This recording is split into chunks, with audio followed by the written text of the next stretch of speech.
श्रीलक्ष्मी श्रीमहालक्ष्मी क्षीरसागरकन्यका उत्तिष्ठ हरिसम्प्रीते भक्तानां भाग्यदायिनी।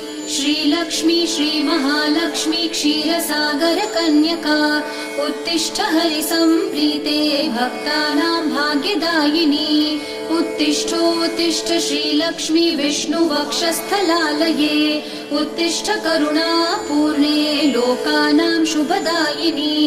उत्तिष्ठोत्तिष्ठ श्रीलक्ष्मी विष्णुवक्षस्थलालये उत्तिष्ठ करुणापूर्णे लोकानां शुभदायिनी। श्रीपद्ममध्यवसिते वरपद्मनेत्रे श्रीपद्महस्तचिरपूजित पद्मपादे श्रीपद्मजातजननी शुभपद्मवक्त्रे श्रीलक्ष्मी भक्तवरदे तव सुप्रभातम्।